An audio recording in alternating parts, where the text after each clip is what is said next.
자, 해커스 임용 역사 많이 기다리셨습니다. 임용 역사의 사료 특강 개강했습니다. 자, 우리 사료 매우 중요합니다. 물론 여기 사료에는 원문으로도 나오기도 하고 원문으로 몇 개? 두 개. 동양사에서 하나. 동양사라고 해봐야 원문은 무조건 중국사죠. 그다음 한국사에서 원문 사료 하나. 그래서 최대 두 문제가 출제가 됩니다. 사료는 2점 정도씩 배점이 되어 있죠. 그래서 동양사에서 2점, 한국사에서 2점입니다. 지난 연도, 그러니까 즉 2026학년도 관연도에는 한국사에서만 나왔죠. 한국사에서 원문이 그 화랑도 제도 이전에 뭐라고 불렀느냐, 여자들을 중심으로 내는 운영했던 제도 원화제도라는 걸 냈고 소도 나왔죠. 그래서 초기 시대 때 그렇게 어렵지 않았던 사료 문제가 나왔습니다. 물론 사료를 이해하기 위한 전제는 한문 실력이 일단은 뒷받침 되어야 됩니다. 물론 한문이 아예 안 되면 절대 안 되겠죠. 하지만 한문을 처음부터 끝까지 완벽하게 해석할 필요는 없다. 우리는 한문학과는 아니다. 역사학까지. 물론 한문은 필수입니다만은 우리가 사료 강독 시간을 우리 역사교육과에서 공부를 많이 하잖아요. 그래서 이 사료 강독 과정에서 물론 이게 읽어 내려가다가 막히는 부분이 분명히 있어요. 잘 안 쓰는 한자라던가 처음 보는 한자들 분명히 있을 수 있는데 이거는 사료 해석에 있어서 영어 해석으로 비하면 뭐다? 모르는 단어가 나온다고 하더라도 전체적인 그 문장의 흐름이라던가 주제라던가 내용을 또 핵심 단어 등을 놓칠 수는 없다. 그러니까 모르는 단어는 있을 수 있어요. 하지만 그렇다고 해서 독해가 아예 안 되는 건 아니죠. 바로 그 부분입니다. 그래서 모르는 한자가 있어도 괜찮다. 내용을 이해하고 중요 개념, 인명, 제도 등을 알고 있다면 답을 써 넣는 건 어려운 문제는 아니더라라는 것입니다. 이게 사료 해석 그리고 사료 문제를 대하는 우리들이 가져야 할 기본적인 마인드, 한마디로 자신감이다 랄 수 있겠습니다. 자, 그래서 우리 사료 강독을 물론 해야 하지만 사료 강독과 함께 뭘 기억해야 돼요? 내용 파악이 당연히 먼저 우선이 되어야 한다. 그래서 이 사료 해석을 위해서 사료 문제를 해결하기 위한 방법, 첫 번째 당연히 개념 이해, 즉 내용을 이해해야 한다는 것입니다. 두 번째는 적절한 정도의 한문 실력이 당연히 뒷받침되어야 한다라고 하는 거, 이거 한 번 더 강조드립니다. 그래서 한문 실력이 출중하다 하더라도 역사 내용을 모르면 알 수가 없고 내용을 안다고 하더라도 한문을 거의 잘 못한다면 준비 안 했다면 문제를 풀 수가 없는 거죠. 그래서 저는 대략적으로 6대 4 정도가 중요하지 않는가 이런 생각을 해봅니다. 한문학과 친구들이 한문을 잘한다 하더라도 역사 문제 풀 수 없겠죠. 그런 맥락입니다. 그래서 사료 문제는 일단 그래도 중요한 게 개념과 내용이다. 그렇다고 한문을 완전히 우리가 까막눈, 문맹은 아니잖아요. 그죠? 그래서 어느 정도 뭐 100글자가 출제가 된다라고 했을 때 거의 100글자 가운데 90글자 이상은 여러분들이 해석이 가능합니다. 하지만 여기에서 이제 10%가 안 되면 이렇게 중요 개념 가운데 모른다면 풀 수가 없을 수도 있는 거죠. 그래서 저는 핵심 키워드를 일단 찾아내는 연습을 먼저 하자라는 말씀을 먼저 드립니다. 자, 그래서 해석을 할 때 중요한 건 이 내용을 전반적인 분위기 파악을 한 이후에 핵심 단어를 찾아내자. 이런 얘기들을 먼저 한번 말씀을 드리고 싶습니다. 자, 우선은 먼저 동양사를 진행할까 합니다. 한국사보다는 먼저 동영사를 진행하는 이유는 다른 건 없고 그냥 한국사만 늘 먼저 하다 보니까 여러분들이 한국사 또 하는 거 아니야? 이렇게 생각할 수도 있는데 동양사부터 한번 이번엔 진행을 해볼까 해요. 지금 제가 심화 강의를 동양사도 함께 하고 있죠. 그래서 빨리 복습하는 차원에서 한 번 더 쉬어보자 이런 맥락입니다. 자, 첫 번째 들어가도록 합니다. 주제 1, 이제 주나라의 제도입니다. 여러분들이 제 심화 교재 이걸 함께 같이 보시면 제가 지금 드린 여러분들의 사료 원문 내용과 연계해가지고 껴 넣으면 훨씬 더 도움이 될 것입니다. 자, 우선 먼저 중국 사를 보면 청동기, 신석기 잘 나오지는 않지만 거의 출제가 되지는 않지만 전반적으로 일단 한 번 더 보면 10페이지를 보시면요. 하 왕조의 성립 이제 나오죠. 그래서 제가 황량한 용산 이하로 외웠다 했죠. 그죠? 황량한이 뭐예요? 황량한 용산 이하 이게 뭡니까? 황허 문명이에요. 그쵸? 신석기 시대의 황허 문명이고, 이게 뭐예요? 양사오 문화죠. 양사오. 그 다음에 용산 이하에서 용산입니다. 그래서 황허에선 양사오 문화와 용산 문화가 있다. 양사옥은 채도, 용산은 흑도다라고 했죠. 그 다음에 이하라고 했어요. 그죠? 이게 이리두, 황허의 이리두 얼리터우 문화고, 거기에서 하나라가 시작되었는데, 하왕존 누구예요? 걸로 이어지죠. 그래서 저는 이거를 윷놀이로 외우자라고 얘기했어요. 그래서 하나라는 걸이야 이 순서죠. 그래서 황량한, 용산, 이하에서 걸, 모 그죠. 그래서 걸로 이어지는 게 하나라 왕조의 특징이었다. 우계가 부자세습이었어요.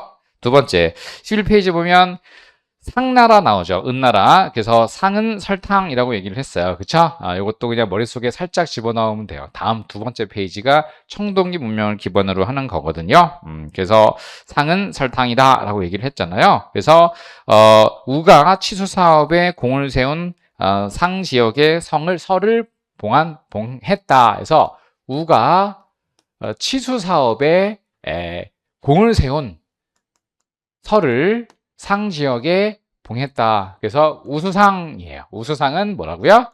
설탕입니다. 우수상은 설탕이다. 이게 그 은나라의 특징이다. 그래서 우가 치수 사업에 성공을 한 설을 상 땅에 봉안하고 그리고 탕이 건국한 나라다 이렇게 기억하면 되겠어요. 그래서 탕은 당연히 독의 걸 가운데 걸을 무찔렀겠죠. 그래서 탕이 걸을 죽여버리고 건국한 나라가 상입니다. 그래서 우수상을 받았어요. 이게 은 왕조의 성립이다. 이 정도 정리했죠? 그 다음에 이제 은 다음이 뭐예요? 주나라죠?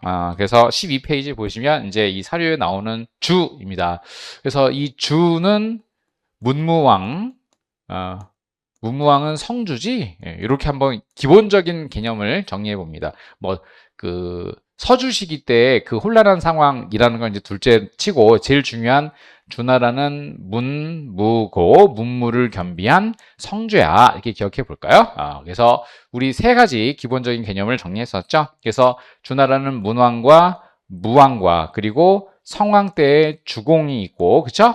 그래서 문무왕은 성주야 해서 주공까지 그래서 주로 시작해서 주로 끝나는 게 문무성주 순서죠. 주는 문무성주야 이렇게 기억하면 일단 주나라의 기본적인 왕은 암기가 됩니다. 그래서 이 주나라의 어떤 그 특징이라고 하는 거는 앞에서 했던 내용을 참고해 주시고요. 그 다음에 14페이지 보시면 주나라의 중요제도가 나오거든요. 그래서 주나라의 중요제도는 봉건제입니다. 그쵸? 가장 중요한 게 정치체제가 봉건제. 봉건제는 누구예요? 혈연적 공동체죠. 그래서 이 주왕실이 직접 다스리는 근기지역 이외의 다양한 지역에 봉건을 했잖아요. 이게 다 누구예요? 제후들인데 이 제후들은 혈연적으로 뭉쳐져 있어요. 그래서 혈연적인 개념으로 뭉쳐져 있는 주나라에 대한 이야기를 했습니다. 그래서 봉건제에 대한 얘기했고 또 봉건 관료제도 따로따로 다 있죠. 자, 근데 여기서 이제 우리가 주목되는 건 정전제입니다. 이 정전제에 대한 얘기는 우물정자를 쓰죠. 그래서 구획이 몇 개가 나와요? 하나, 둘, 셋, 넷, 다섯, 여섯, 일곱, 8개가 나오고 가운데 9개. 이렇게 해서 8개와 9개. 그래서 8개라고 하는 걸 먼저 기억해 두시고 우물정자를 보면 9개로 구역이 되죠. 그래서 하나 빼고 나머지 8개를 다 나눠준다고 보시면 되거든요. 누구한테요? 농민들한테 나눠준 제도입니다. 그래서 900무라는 개념 여러분들 기억하실 거예요. 900무고 이것을 9등급으로 나눠서 100무씩. 그러면 8가 나오죠. 8집에다가 100무씩 나눠주게 되는 거예요. 그럼 800무잖아요. 그래서 800무를 8가가 공동으로 경작하고 나머지는 조세로 충당한다. 기본 틀이 그렇습니다. 그래서 주나라의 정전제 개념 매우 중요하다라고 얘기할 수가 있죠. 자, 그 얘기입니다. 그래서 제가 지금 첫 번째 사료 주나라의 정전제에 관련된 얘기를 해드립니다. 왜냐하면 이게 전한이 망하고 난 이후에 그 왕망이 세운 나라 여러분들 왕전제 기억날 거예요. 그죠? 그래서 이 정전제가 바로 왕전제로 계승이 되는 거라서 또 이 부분이 왕전제 형태로서 두 번 출제가 됐기 때문에 그 근원이 되는 주나라의 정전제도를 이해할 필요가 있다는 거죠. 뭘로요? 원문 사료를 한번 보자는 겁니다. 첫 번째, 그래서 주나라의 제도 그러면 바로 정전제를 얘기하지 않을 수 없다. 그럼 이제 뭐 한문이 일단 이런 정도가 요 정도가 나올 거예요. 한 4줄 정도에서 5줄 정도가 출제가 되고 좀 짧으면 또 한 2-3줄 나올 수 있겠죠. 근데 이제 4줄 정도 5줄 정도를 되면은요. 그 글자가 한 70글자에서 80글자 정도 될 거거든요. 그럼 7, 80글자 정도 되는 그 글자들 가운데에서 거의 대부분이 해석이 되겠지만 근데 해석이 안 되는 글자가 한 4-5글자 이내면은 문제를 풀 수가 있습니다. 왜냐하면 근본적인 분위기와 흐름 파악할 수 있기 때문이죠. 자, 그러면 원문 들어가 볼게요. 이민지도. 자, 이민지도는 뭡니까? 백성을 다스릴 때 이런 얘기죠. 백성을 다스리는 도. 근본은, 지저위본. 토지를 그 백성들에게 주는 게 근본이다라는 거예요. 그래서 토지를 백성들에게 주는 게 근본이다. 자, 이 부동산 문제 2000년 전, 3000년 전 거의 전에도 국가에서의 특징이 이민의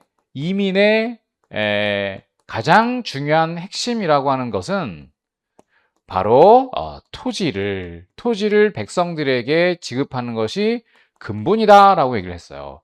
우리나라도 지금 똑같죠. 예, 부동산 문제입니다. 이 부동산을 백성들에게 또 국민들에게 안정적으로 이렇게 거주할 수 있게끔 하는 제도. 이게 뭐 그 당시에는 토지를 지급했다 이렇게 얘기했지만 지금은 토지를 국가에서 지급하기는 쉽지 않잖아요. 그렇죠? 자본주의 체제 내에서.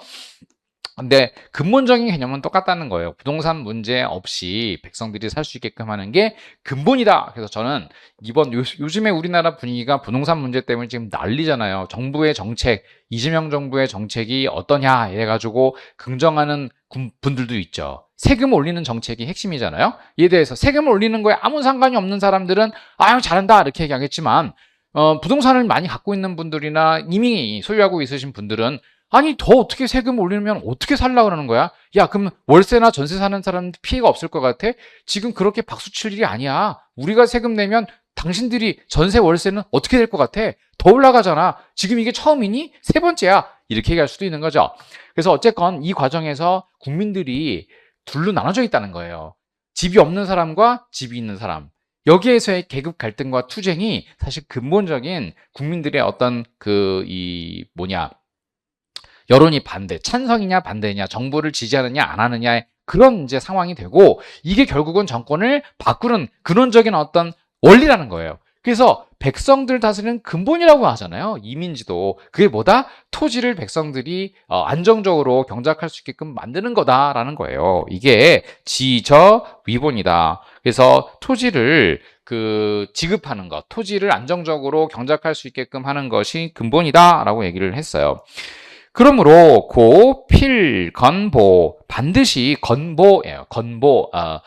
보를 세워야 된다. 이게 이제 한 걸음 한 걸음인 거죠. 이렇게 야 너 보폭 크기가 크다 해서 해서 걸음거리를 얘기하는 거고 그 보의 크기를 만들고 무를 세우는 것이다라고 했어요. 그래서 보를 세우고 무를 세운다는 얘기 뭐예요? 보와 무의 기준을 정확하게 규정을 만든다. 보폭이 다 다른데 그 평균치를 낸다는 거죠. 그죠? 한 걸음을 가지고서 무를 만든다는 얘기죠.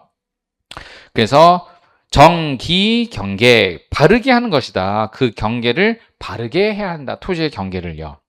그래서 뭐라 했더니 육척이 위보가 된대요. 그래서 그래서 육척이라고 하는 거는 발 한 치수 크기 정도가 되잖아요. 그쵸? 그것을 육척, 대략적으로 1척 그러면 자를 말하는 것인데 30cm를 말하죠. 일반적으로 27cm에서 30cm 정도를 말하는데요. 그게 6척이래요. 그러니까 이게 1보라고 하는 개념이 한 걸음이라기보다는 이 당시에 그 단위를 보면 지금 기준으로 따지면 1척은 30cm지만 그러면 1보라고 하는 거는 6척이니까 180cm, 120cm, 1m, 1m 20 정도가 되겠죠. 이렇게 큰 폭이 되겠죠. 였나 이런 식으로 그죠? 이게 이제 보가 되겠고 그래서 육척이 일보가 된다라고 얘기를 했어요. 큰 걸음걸이 하나를 말하고 그러면서 다시 뭐라 했냐면 보는 백위무가 된대요. 그 백보가 일무가 된다는 얘기죠. 그래서 큰 걸음 100걸음 정도가 일무다라고 얘기를 했어요. 이게 바로 정기경계예요. 그래서 바르게 그 경계를 세운다라고 얘기를 했죠. 그 경계를 바르게 세우겠다. 그쵸? 경계를 바르게 세운다. 이렇게 얘기를 했습니다. 그래서 그 기준을 만드는 거예요. 그러면서 무는 백위부가 된다. 무백위부. 그래서 무는 다시 무라고 하는 게 백무가 일부가 된다. 얘기죠. 백무는 일부이다. 또 부삼위옥. 부3이니까 부가 3개면 옥이 된다는 얘기죠. 그래서 3부가 1옥이 되고 또 옥삼위정이라. 그래서 옥 3개의 옥은 1정이 된다는 얘기예요. 그러면 결국은 보폭을 기준으로 해서 단위를 계속 늘려나가잖아요. 그래가지고 그 단위가 척에서 보로, 보에서 무로, 무에서 부로, 부에서 옥으로 그 옥이 정이 된다 이렇게 얘기를 하죠. 그래서 여러분들이 계산하면 1정이 대체로 어느 정도 되는지를 계산할 수가 있을 거예요. 그리고 정방 1, 2라고 되어 있네요. 그쵸? 1정은 사방에 1, 2라고 얘기한다. 이렇게 정방 1, 2, 시위 구부 이것은 구부이다 이렇게 얘기하네요. 그쵸? 그래서 1정은 사방 1, 2이고 이것이 구부이다. 8가 공지. 그래서 8개의 집이 그것을 함께 갖는다. 이 얘기죠. 8가 공지. 그래서 8가가 1정을 갖는다. 이 얘기고 이런 얘기죠. 그럼 핵심적인 내용이 나왔죠. 정방 1, 2, 시위 구부 8가 공지. 여기가 포인트. 제가 좀 강조 드린 부분이죠. 그래서 정이라고 하는 기준을 만들었는데 이것을 8개의 집이 함께 그것을 갖는다. 이렇게 얘기를 한단 말이죠. 8가 공지라고 얘기를 했어요. 그쵸? 그러니까 이게 뭐예요? 지금 말씀드린 그 척, 보, 무, 부, 옥, 정 이렇게 이어지는 요 단위에 대한 얘기잖아요. 그죠? 그래서 8가가 그것을 같이 공유한다라고 얘기를 했네요. 그래서 각수니까 각각 각수 받는다. 사전 백무를 받는다. 그러니까 백무씩을 받는다. 8가가 백무씩을 받게 된다라고 얘기를 했네요. 그러니까 이게 핵심입니다. 그러니까 여러분들이 이거를 꼭 해석을 하면 거의 대부분 해석이 될 텐데 핵심적인 키워드가 뭐겠어요? 정방입니다. 정방. 그래서 정방 1, 2. 그래서 정전제를 시행하고 8집이 백무씩을 받으니까 800무를 받는다라는 얘기가 되겠지요. 예. 그래서 내용은 공전 신무. 그래서 공전은 신무가 되고 공전이라고 하는 거는 이제 국가에 세금을 내는 땅이 되겠죠. 그래서 사전은 백무고 공전은 신무고 그다음에 시위 880무 여이 신무 이 위려사 려사라고 하는 건 관청에 납부하는 세금이 되겠죠. 그래서 출입 상우 수망 상조 질병 즉이 되겠죠. 질병 즉 상구 민시이 민시이 화목 그리고 이교 화제동 역 생산 가득 이평야 이렇게 써 있네요. 예, 내용은 이제 다 서로 돕는다는 얘기죠. 그래서 출입할 때 나가고 들어올 때는 서로 짝을 지어 다니면서 또 도둑을 지키고 망 볼 때도 서로 돕는다. 또 병에 걸렸을 때는 서로 구제해 준다는 얘기 나오고 이렇게 되면 서로 이렇게 함께 공동체로서 농사를 함께 짓고 토지도 같이 분배받아서 농사 짓고 세금도 같이 내고 서로 도우면서 살아라 이런 얘기잖아요. 이게 정전제의 핵심입니다. 그러면 이제 뒤에 있는 내용은 몰라도 상관은 없겠죠. 그럼 가장 중요한 키워드가 뭐예요? 전반적인 흐름을 보니까 정방 1, 2 그리고 8가 공지 이 개념이죠. 정방 1, 2, 8가 공지에 별표 치시면 되겠습니다. 그래서 정방 1, 2, 8가 공지. 그래서 정방 1, 2. 정방이라고 하는 게 1, 2가 된다. 정전제라는 걸 알 수가 있죠. 그래서 내용을 지금 이렇게 해석을 해보니까 14페이지에 있는 정전제 내용 가운데에서 900무를 9분의 1로 하고 800무에게 나눠주면서 공동 경작해서 조세를 함께 납부한다. 이런 얘기가 간단하게 제가 표현해 놨잖아요. 이 부분은 사료로 낸다면 이렇게 될 거다. 그럼 이제 출제되는 개념이 뭐겠어요? 이 제도를 써라. 이게 되겠죠. 가장 쉬운 방법은 정전제 그리고 이걸 처음 시행한 나라는 주나라이다 라고 얘기를 할 수가 있겠지요. 예, 그래서 그 내용을 여러분들이 정리하시면 문제가 전혀 없습니다. 이렇게 해서 주나라의 정전제 했죠. 자, 그럼 밑에 있는 두 번째 사료를 한번 볼까 해요. 한서에 나온 얘기죠. 권 24상 식화지입니다. 그럼 거기 보면 원문에 민년 20수전. 그럼 민년이니까 백성의 연이 나이죠. 백성의 나이가 20이 되면 수전, 토지를 지급받는데요. 예, 토지를 받는다고 써 있어요. 그래서 민년 20, 수전이라고 써 있네요. 그죠? 그러니까 토지를 지급받을 때 나이가 20세 이상이다는 얘기죠. 요즘 기준으로 하면은 투표권을 행사할 수 있는 나이 20세 이상이 되면 농사 지을 수 있는 성인으로 보는 거예요. 그래서 성인이 되면 토지를 지급한다. 그래서 이 수전이라는 게 뭐겠어요? 정전이라는 거죠. 국가에서 이 20세 이상의 성인에게 이제 남자를 기준으로 해서 토지를 지급해 준다는 거예요. 이게 뭐냐 이렇게 물어볼 수 있겠죠. 바로 정전제 개념이라 볼 수가 있겠고요. 그쵸? 그리고 60이면 귀전. 나이가 60세가 되면은 귀전이니까 60세가 넘어가면 토지를 다시 돌려준다는 얘기니까 반납한다라는 얘기예요. 그래서 20세 이상 성인에겐 국가에서 토지를 지급하고 60세가 넘어가면 반납한다는 얘기인 거죠. 그래서 민년 20수전, 60귀전. 70 이상이 되면 이건 이제 뒤에 있는 내용을 알 필요는 없어요. 이거는 이제 요즘으로 치면 사회복지 개념이라고 보시면 되거든요. 그래서 70 이상이면 상소 양야. 70세 이상이면 상소라고 하는 거는 이제 그 위에 있는 곳이니까 조정을 말하는 거겠죠. 상소. 윗상자에 이제 장소 소자니까. 그래서 위에 있는 장소, 상소에서는 양야인 게 뭐예요? 봉양해야 한다. 요즘 말로는 노양이죠. 70세 이상은 국가에서 봉양해야 하고 10세 이하, 그럼 어린이들을 말하는데 14세 이하인 경우에는 상소에서 장야라. 상소 조정해서 성장할 수 있게끔 도와줘야 된다. 10일 이상이라는 건 11세 이상부터 20세까지니까 요즘으로 치면은 이제 초등학교 고학년, 중학교 고등학생 이 정도가 되겠죠. 그럼 그 11세 이상부터 20세 미만까지는 상소가 강야라.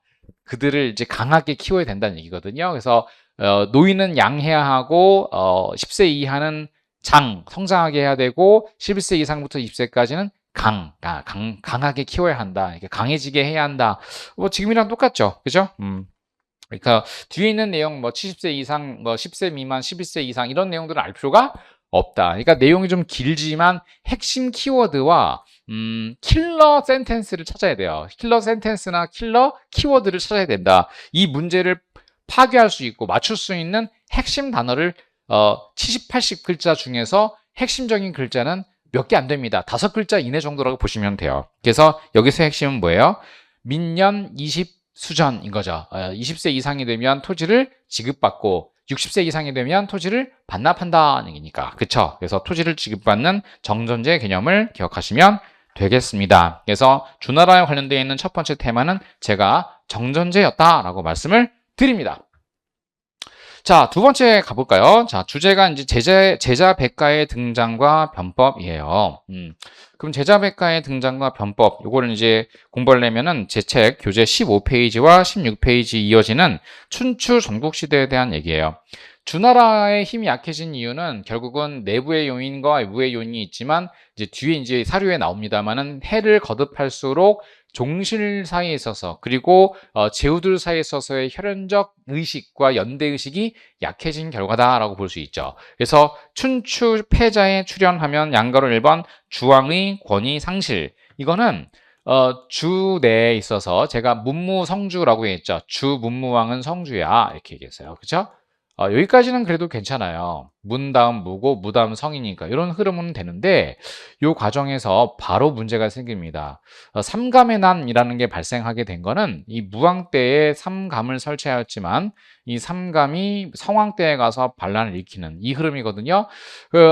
이 무왕 때까지는 성제들끼리는 서로 사이가 좋을 수 있지만 그 다음 때에는 사이가 별로 좋지 않을 수도 있다라는 거거든요. 이게 이제 대를 이어갈수록 서로 사이가 안 좋아지면서 싸움이 발생할 수 있는 거죠.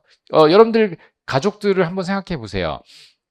부모 형제들끼리는 친하게 지낼 수 있지만 손자, 증손자로 내려가면서 사촌이나 육촌이나 팔촌끼리는 관계가 서로 소원해지는 경우가 많죠. 이 과정에서 재산 싸움이 발생하는 거거든요. 왜 너만 재산을 다 받아? 야, 그 유류분 청구 소송 제기한다. 갑자기 난데없이 두드려 맞을 수도 있는 거예요. 그런 개념이거든요. 그래서 주왕의 권위가 상실했다. 두 번째는 변방 제후국이 강해진 결과이다 라고 얘기를 할 수 있어요. 이 과정에서 그렇다면 어떻게 돼요? 회맹을 통해서 그래도 끝까지 우리 주시를 중심으로 한번 뭉치자라는 사람들도 있겠지만 아니야 라고 하면서 반맹 질서도 발생할 수 있는 거죠. 그래서 회맹과 반맹 질서라고 하는 개념이 핵심이다 라고 볼 수가 있고요. 결과적으로 이런 춘추시대의 해체는 다음 페이지 16페이지에 있는 공신내 권력 투쟁의 결과이다 라고 얘기할 수가 있겠죠. 이 과정에서 힘이 센 신하들이 우리 집 뒤를 봐주던 집사님들이 힘이 커진 거죠. 옛날 드라마 보면 그런 경우가 나오죠. 뭐 대기업 회장님의 그 비서가 갑자기 그 회사를 찬탈한다던가 이런 내용이거든요. 그래서 세경가가 출현하며 하극상이 만연했다. 그래가지고 전국시대로 넘어가는 거예요. 이렇게 되면 이제는 혈연이 중요한 시대가 아니게 되죠. 그럼 뭐가 중요해요? 능력이 중요한 시대로 넘어가게 된다는 얘기예요. 이게 바로 전국시대입니다. 그럼 전국시대에 능력이 있는, 힘이 있는 사람들이 패권을 장악할 거 아닙니까? 이게 전국시대. 그러면 힘이 있는 사람들은 뭘 등용해야 돼요? 인재를 등용하고 그들이 제시하는 다양한 의견을 들어야겠죠. 어떻게 하면 우리나라를 부국강병할 수 있니? 그게 바로 제자 백가입니다. 그래서 이 혼란한 상황을 극복하기 위한 제자 백가의 등장이라고 볼 수가 있는 거예요. 그래서 17페이지 전국 칠흥의 성립 과정에서 춘추 5패에서의 전국 칠흥으로 넘어가는 그런 이제 비교표가 나오잖아요. 핵심은 뭐예요? 혈연 공동체가 약화되고 능력 중심제로 넘어간다라고 하는 것입니다. 바로 부국강병인 거죠. 그래서 의리보다는 뭐예요? 힘이다라는 거죠. 의리보다는 힘이다 이게요. 그래서 전국 칠흥 시기 때의 핵심은 거기 보면 국가 형태 밑에 보시면 혈연 중시에서 변법 특히 법가가 필요했다는 거예요. 부국강병을 위해서. 그래서 인재를 등용해서 부국강병을 시행하고자 한다는 겁니다. 그래서 각 나라에서는 그런 변법을 강조하면서 인재들이 국가를 강하게 하기 위한 다양한 정책을 펼치거든요. 그게 바로 18페이지에 있는 겁니다. 위회죠. 위나라의 이회입니다. 이회는 위나라에서의 어떤 변법을 추진했던 사람이고요. 공중현은 조중현으로 외웁니다. 그래서 인재 등용. 또 오기는 초옥이죠. 그래서 위회, 이회, 조중현, 공중현, 초오기, 그래서 초나라의 오기고요. 한불회, 그래서 신불회는 한나라의 신불회고, 선왕이 나오는데 요건 제선왕이죠. 제선왕. 선왕과 위왕이 있어요. 직하의 학사들을 우대했다. 요게 제선왕의 특징이에요. 그 다음 진의 효공 시기 때가 가장 중요한데 여기다 별표 치시면 되겠죠. 특히 상항을 등용함으로써 진효공 이후부터는 진나라가 강력해집니다. 목공 때는 후진국으로 비웃음을 샀지만 진효공 때에 상항을 등용함으로써 진나라는 부국강병을 성공하거든요. 진나라 효공 시기 때 상항의 변법의 핵심은 무엇이냐? 이게 이제 핵심인 거죠. 제가 그래서 사료를 요거 낸 겁니다. 그래서 상항의 변법의 핵심은요. 기존 귀족 질서를 해체하고 즉 시족 공동체와 혈연 공동체를 해체하는 것입니다. 그래서 시족 중심과 혈족 중심의 사회를 해체하면서 이런 능력 혹은 재민 지배 체제로 전환되는 상황이라고 보시면 되거든요. 그러면 기존에 있어서의 귀족들의 그 권위는 인정되지 못하고 이때부터 이제 능력 중심으로 나아가니까 어떤 활발한 신분에 의해서 변동이 발생하는 그런 상황이라고 볼 수가 있겠죠. 그래서 시족 중심의 사회를 해체하고 혈연 중심이 아닌 어떤 능력 중심으로 전환되는 그래서 기존 질서를 바꾸는 개혁이었다라고 볼 수가 있습니다. 그래서 상항의 변법에서의 핵심은요. 군공을 세운 사람, 왜냐하면 부국강병이 목표니까 군공을 세운 사람들한테는 자귀를 준다. 그럼 군공을 세운 사람이라는 건 혈연이에요, 능력이에요? 능력이죠. 그래서 능력 중심으로 군공을 세운 사람들한테 그 귀족의 자귀를 수여하고 그렇지 못한 귀족들은 자귀를 박탈한다. 그래서 신분에 있어서 활발한 변동이 되는 거죠. 그래서 상항의 변법의 핵심 여러분들이 잘 기억이 안 난다면 상항이라는 말을 통해서 상을 준다라고 생각하시면 되겠어요. 그 상이 바로 새롭게 자귀를 주는 제도라고 보시면 되겠습니다. 이게 상항이에요. 이것을 군공수작제라고 얘기를 한다. 또 이 과정에서 강력한 군대를 만들려면 능력 중심 체제로 바뀌려면 혈연 공동체를 파괴해야겠죠. 그래서 씨족을 해체하는 작업, 요게 핵심이다. 그래서 거기 보면 향리 공동체 파괴, 그래서 15제와 연좌제를 시행하였다에 별표 치시면 되죠. 15제가 이제 뭐냐면 이제 10가구를 중심으로 혹은 5가구를 중심으로 편제를 하는 체제를 말한다. 그래서 10제와 5제, 10이나 5로 나누는 그런 제도를 15제라고 한다. 그래서 서로 감시하는 연좌제인 것이죠. 그 다음에 성인 남자 2사람 이상의 동거를 금지하였다. 요게 핵심이죠. 그래서 이것은 농업을 토지가 있는데 한 집에 모여 살게 되면은 누구는 일하고 누구는 먹고 살게 일 안 하고 이렇게 될 수 있죠. 그러니까 성인 남자 가운데 뭐 2사람 이상이 동거하는 걸 금지시켰다는 건 다 분가를 해서 농사 지으면서 먹고 살게 하라는 얘기인 거예요. 한마디로 세금을 부과할 수 있는 가가호호를 늘렸다고 볼 수가 있는 거죠.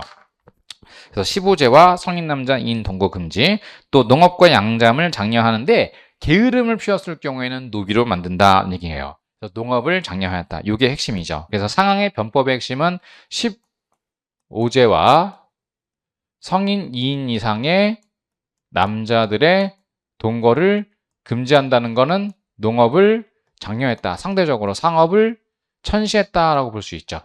이게 기본적인 상항의 변법입니다. 자, 그러면 진효공 시기 때의 상항의 변법 내용을 볼까 합니다. 두 번째, 제자백과 등장과 변법. 원문 보죠. 상항의 개혁인데 영민위 15 결정적 키워드가 나왔죠. 영 명령을 내렸다. 위민 백성들이 뭐라고 15로 나누는 0을 백성들에게 내렸다라는 거예요. 15라는 개념이 핵심 키워드가 됩니다. 누굽니까? 상항, 정답은 상항이라고 나오거나 혹은 효공이라는 표현이 나오겠죠. 진나라의 효공 시기 때 상항의 변법 개념을 정리하면 되겠죠.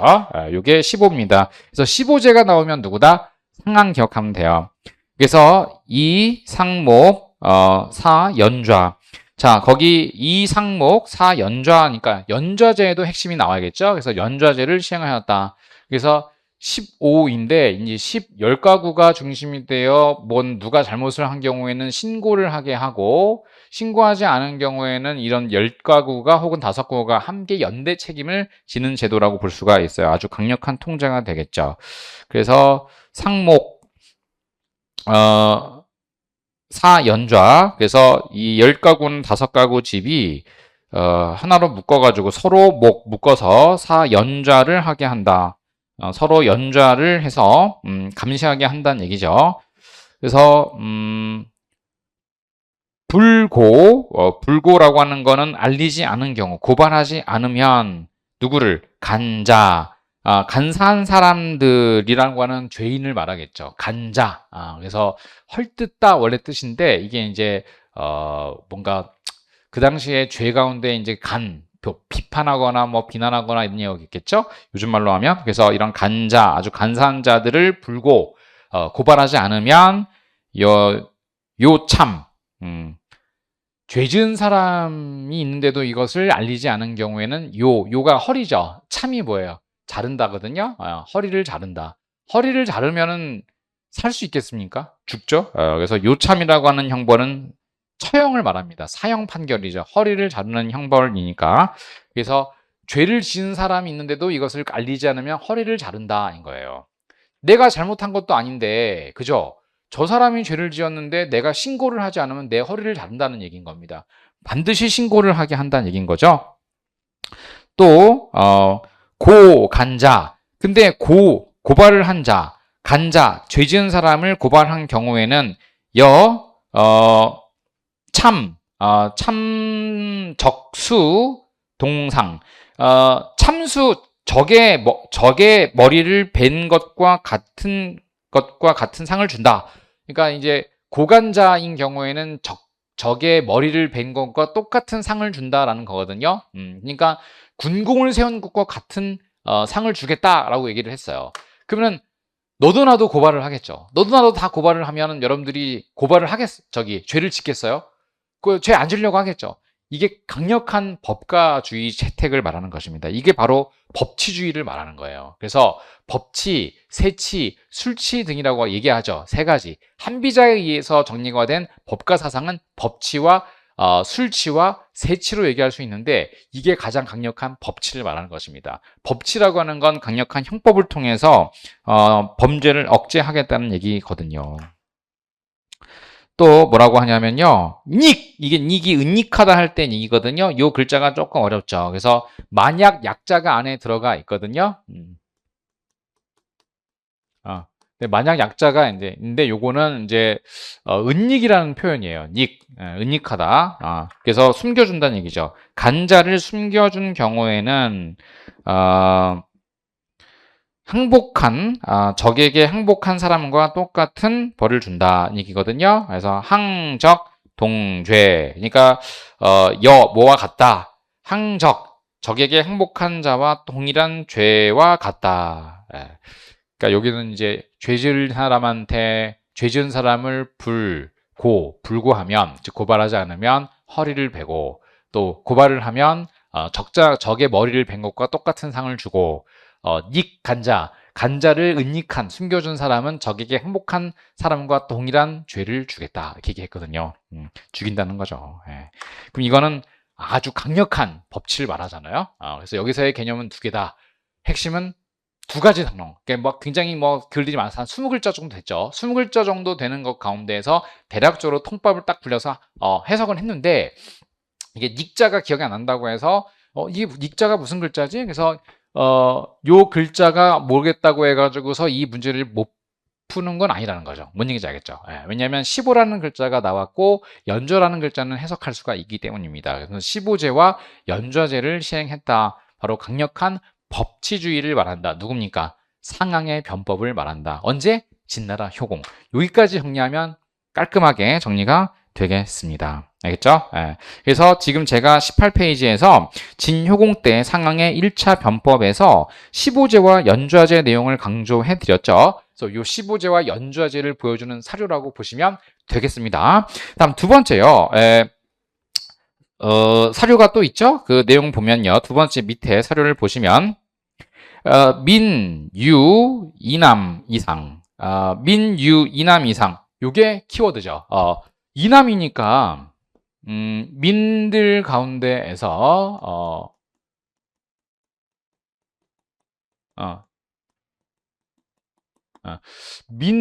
백성들 가운데에서 두 남자 이상이 있는 집이란 얘기거든요. 그죠?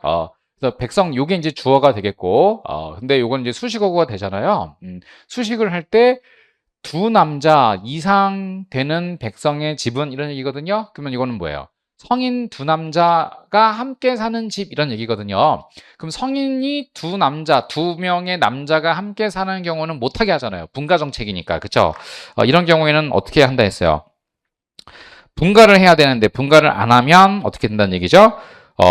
그런 경우에는 금지했는데 만약에 두 사람 이상 함께 사는 경우에는 이런 얘기는 벌을 준다는 얘기잖아요. 그쵸? 그래서 그 벌이 어떤 페널티가 있는데요. 그게 뭐냐면 배기부 이렇게 써 있네요. 배기부. 배라고 하는 게 원래 해석은 옛날에는 배니까 두 배 이렇게 생각을 했거든요. 요 배자가. 그래서 배가 나오면은 요거는 곱하기 이런 뜻이잖아요. 그쵸? 근데 이게 배 이렇게 써 있고. 그다음에 그 기부니까 그 세금을 말하는데 이게 그 세금 가운데에서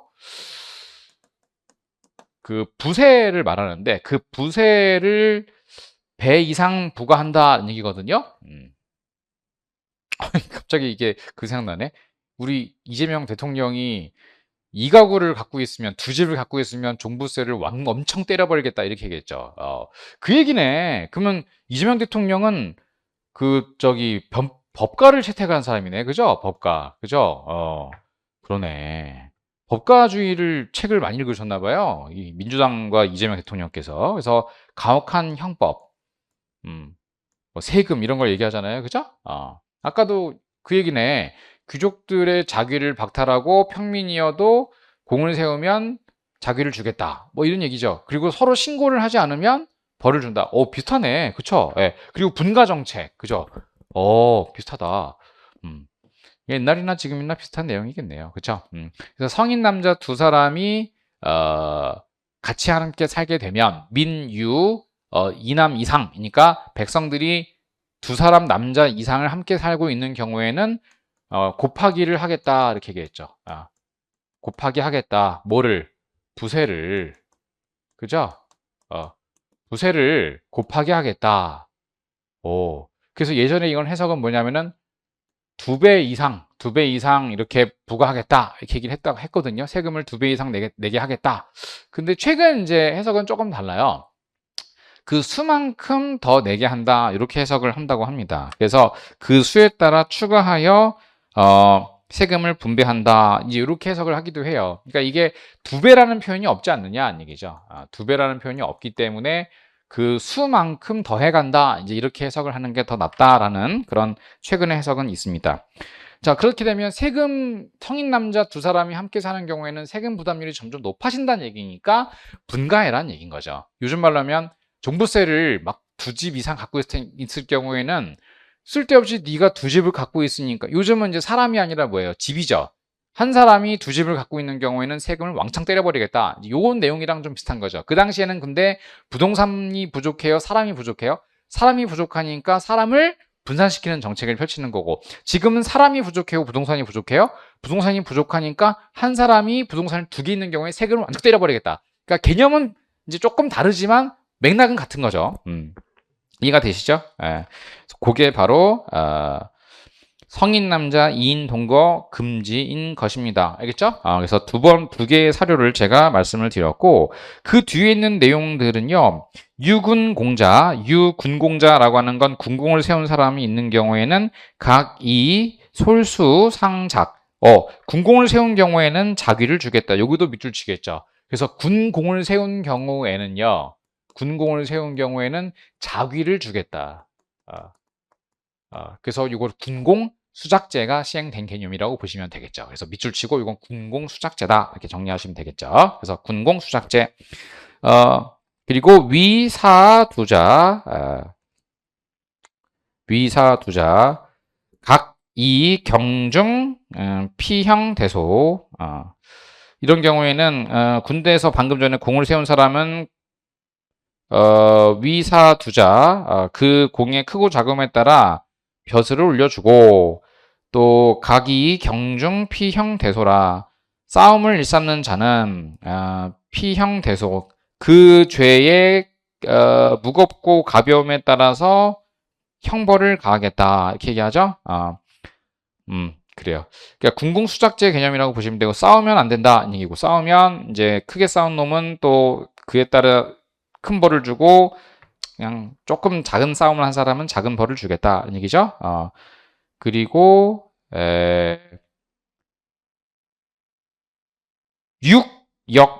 본업에 밑줄 치고, 본업은 농사를 말하거든요.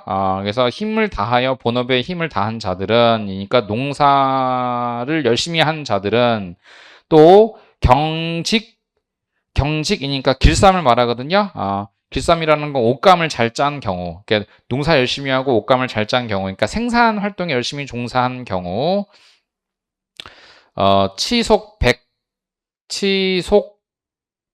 치속백다자, 부귀신, 이런 경우에는 이제 그 곡식, 비단 이런 걸 많이 바쳤다 이 얘기거든요. 그래서 그런 경우에는 부역과 부세를 면제해 준다. 그 사람에게. 그래서 사만리급 태이 빈자 거의 위순호. 근데 이거는 이제 뭐냐면 말리에 밑줄 치고, 이 말리라고 하는 거는 이제 말업을 통해서 이익을 본 자는 얘기거든요. 그러면은 본업과 말리의 차이가 뭐냐면, 본업에 충실한 경우에는 농업을 잘한 경우를 말하고요. 말리 그러면 이게 뭐 상업이에요. 그래서 상업을 통해서, 말이라고 하는 거는 이제 말직, 상업에 힘써가지고서 이익을 본 자, 그래서 장사해서 돈을 번 자들은 노비로 삼는다. 그러니까 장사한 경우에는 노비가 되게 하겠다. 사만리 또 급태라고 태만이라고 하는 건 이제 태라고 하는 건 태만했다. 게으른 자들을 말해서. 그래서 가난하게 된 사람들은 걷어들여서 체포해가지고서 노비로 삼게 하겠다 얘기거든요. 그러니까 상업에 종사하거나 게으른 자들은 노비로 삼는다. 뭐 이런 법입니다. 무섭죠? 이게 뭐예요? 바로 상황입니다. 그래서 지금 이 내용은 제가 지금 18페이지에 있는 내용 가운데에서 군공수작제 내용이 두 번째 구역, 그죠? 그 다음에 향리 공동체 파괴 과정에서 15제, 그 연좌제 가운데에는 고발한 경우와 고발하지 않은 경우나 그 잘못한 사람을 은닉한 경우에는 이런 죄의 책임을 묻겠다 이런 얘기고요. 또 성인 남자 2명 이상 동거를 금지한 경우에는 세금을 더해 가겠다 이렇게 표현 쓰여 있고, 그다음에 농업이나 양잠을 장려한 경우에는 상을 주는데 상업에 종사하거나 그 태만한 게으른 일을 한 경우에는 노비가 된다. 그래서 옆에 상업천시라고 써 있죠. 그래서 진나라 효공시기 때의 상황의 변법에 대한 내용을 사료로 한번 살펴본 것입니다. 그래서 여기서 핵심은요, 15라는 단어가 나와야 돼요. 15라는 단어, 그 다음에 연좌라는 단어, 그 다음에 2남 이상, 2사람 남자 성인 이상, 그 다음에 본업에 충실하다. 본업에 충실한 경우나 만리에 충실한 경우에는 상을 주거나 노비로 맞는다. 이런 얘기거든요. 그래서 상항의 변법에 대한 내용을 통해서 부속강병을 이렇게 해서 이렇게 했구나라는 걸 알 수 있습니다. 자, 여기까지가 제자 백과에 대한 내용이었어요. 자, 그 다음에 이제 세 번째 파트로 들어가야 되는데 시간이 좀 됐네요. 그죠? 주제 2개만 지금 했는데도 이렇게 시간이 좀 많이 가는 이유는 사료만 보는 게 아니라 이 사료와 관련되어 있는 내용을 같이 연계해서 적중 확률을 높이게 한 것입니다. 그래서 여러분들이 시험 문제를 풀 때 이런 부분들을 좀 중심으로 좀 봐라 이런 말씀을 드리는 거죠. 핵심적인 내용을 중심으로요. 자, 그래서 잠깐 쉬었다가 진나라에 의한 전국 통일, 그리고 진시황의 원문 사료를 통해서 진시황의 황제권 강화, 중앙집권 강화를 어떻게 했는가에 대한 내용을 공부하도록 하겠습니다. 잠시 끊어갑니다.